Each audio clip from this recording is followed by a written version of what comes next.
Without objection. Thank you, Mr. Speaker. Plans, rumors, and war propaganda for attacking Syria and disposing Assad has been around for many months.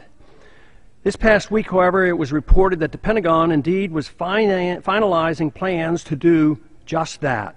In my opinion, all the evidence to justify this attack is bogus. It is no more credible than the pretext given for the 2003 invasion of Iraq or for the 2011 attack on Libya. The total waste of those wars should cause us to pause before this all-out effort at occupation and regime change is initiated against Syria. There are no national security concerns that require such a foolish escalation of violence in the Middle East. There should be no doubt that our security interests are best served by completely staying out of the internal strife now raging in Syria. We are already too much involved in supporting the forces within Syria, anxious to overthrow their current government. Without outside interference, the strife, now characterized as a civil war, would likely be non-existent. Whether or not we attack yet another country occupying it and setting up a new regime that we hope we can control poses a serious constitutional question. From where does a president get such authority?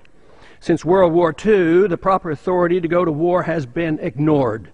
It has been replaced by international entities like the United Nations and NATO, or the president himself, while ignoring the Congress. And sadly, the people don't object.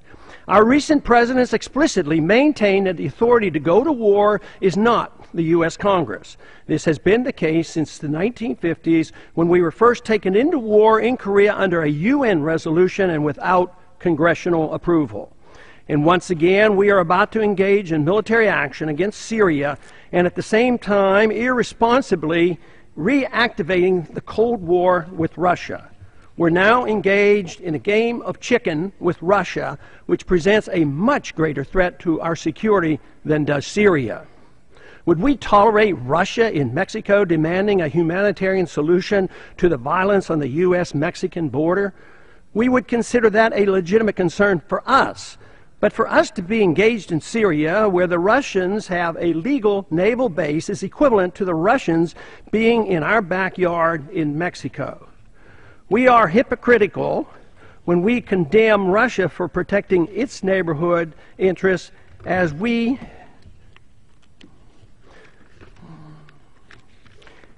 claim we are doing the same ourselves thousands of miles from our shore. There's no benefit for us to be picking sides, secretly providing assistance and encouraging civil strife in an effort to effect regime change in Syria.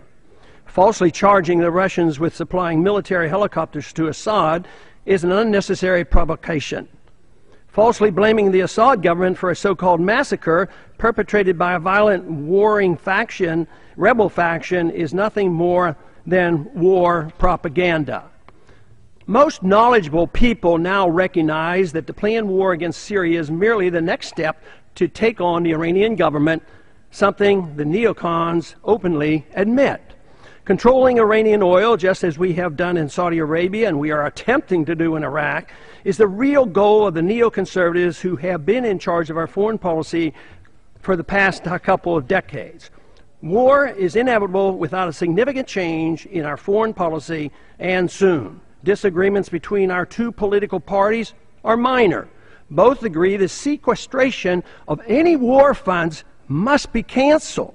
Neither side wants to abandon our aggressive and growing presence in the Middle East and South Asia. This crisis building can easily get out of control and become a much bigger war than just another routine occupation and regime change that the American people have grown to accept or ignore. It's time the United States tried a policy of diplomacy, seeking peace, trade, and friendship. We must abandon our military effort to promote and secure an American empire. Besides, we're broke. We can't afford it, and worst of all, we're fulfilling the strategy laid out by Osama bin Laden, whose goal had always been to bog us down in the Middle East and bring on our bankruptcy here at home. It's time to bring our troops home and establish a non-interventionist foreign policy, which is the only road to peace and prosperity.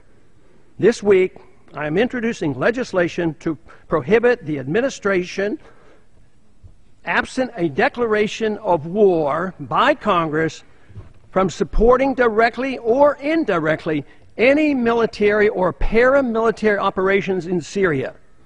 I hope my colleagues will join me in this effort. I yield back the balance of my time.